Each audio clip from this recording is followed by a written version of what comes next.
Hi, my name is Colton Willis. I'm from San Antonio, Texas.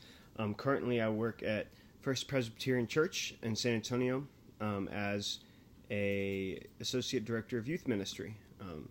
Recently, I was youth associate there, and recently I was promoted. Currently, we are without a director, and we have co-senior pastors, and so we are in an interim period, or coming out of an interim period, I guess. Grew up Methodist, went to Abilene Christian and got my undergrad in youth ministry and biblical text. Currently, I am married and we have a 4-year-old son. We actually fostered him starting in February, and just recently in August we were able to adopt him. And that's kind of why my video is a little late. We had our first experience with him being sick with us. He's fine now, but you know how I guess it is when your kid gets sick for the first time. So that was a fun adventure for us as a family, but he's doing great right now. And so in ministry, I guess my goals are I'd love to, I guess, be a director one day, but I love youth ministry. I love working with students. And yes, in San Antonio, not everybody is a Spurs fan, though I am a diehard San Antonio Spurs fan, and looking very forward to even opening scrimmage night just in a couple days.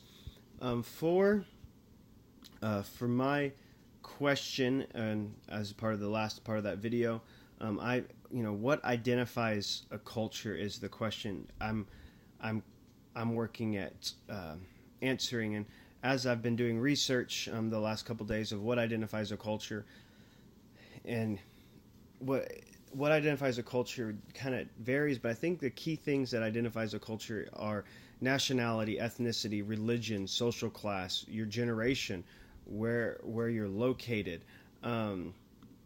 There's many different things that influences culture, like our behaviors and our traditions, and how societies pass things onto a culture. So I think culture, in general, things like who we are as individuals define what that culture is, though there's influences like past societies and current societies and tradition that I would say that would influence our culture.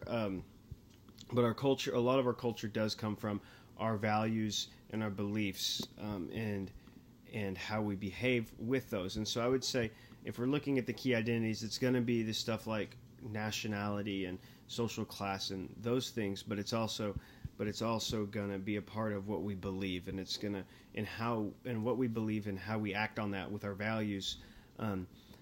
It says a lot about our culture, I feel like. And so I hope I did this part of the assignment correct, but I'm looking forward to meeting all of y'all online and in person in a few weeks.